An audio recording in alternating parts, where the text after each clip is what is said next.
Tu rentres des cours un soir, après une journée horrible, encore. T'es prête à tout abandonner cette fois. Tu vas dans ta chambre, tu fermes la porte et tu prends ce morceau de papier, cette lettre de suicide que tu as écrit maintes et maintes fois, encore et encore. Tu prends cette lame de rasoir et t'ouvres les veines pour la dernière fois. Tu prends cette bouteille de pilules et les avales toutes.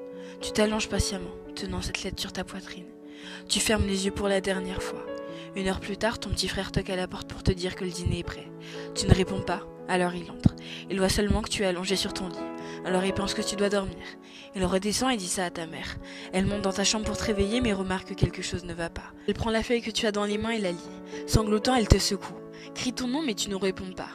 Ton frère, désorienté, court dire à ton père que ta mère n'arrive pas à te réveiller.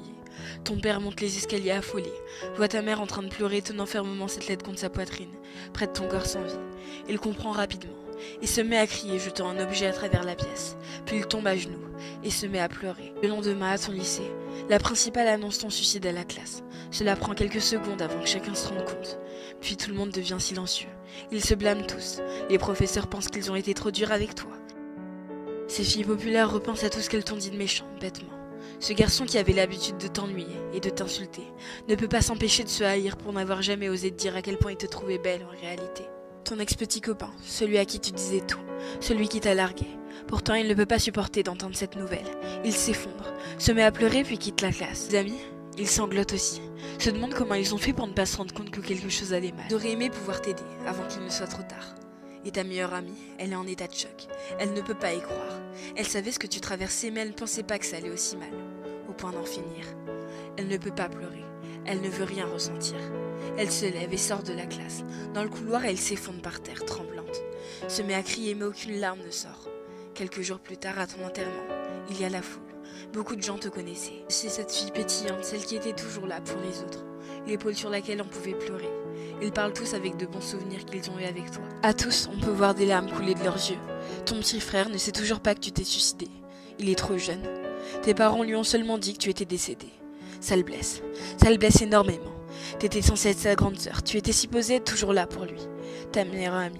Elle essaye de rester forte durant toute la cérémonie. Mais au moment où ton cercueil est mis en terre, elle perd tout moyen. Et se met à pleurer comme elle ne l'a jamais pleuré. Et elle continuera, pendant des jours et des jours. 2 ans plus tard, tes amis, pour la plupart tombés dans la dépression, parlent toujours à un conseiller thérapeute 1 fois par semaine. Certains de tes professeurs ont tout simplement quitté leur job. Ces filles populaires ont maintenant des troubles alimentaires. Ce garçon qui t'insultait s'ouvre les veines. Ton ex-petite amie ne sait plus comment aimer et n'a jamais pu avoir une relation stable à nouveau. Ta meilleure amie, elle a essayé de se suicider, mais elle n'a pas réussi comme toi.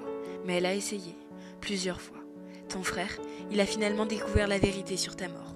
Il se coupe, s'ouvre les veines, pleure le soir. Il fait tout ce que tu as fait pendant des années et qui t'ont conduit au suicide. Tes parents, leur mariage est tombé à l'eau. Ton père est devenu alcoolique pour le distraire du mal que lui a causé ton décès. Ta mère est tombée dans une profonde dépression qui l'a tuée à petit feu. Il a sclé toute la journée dans son lit.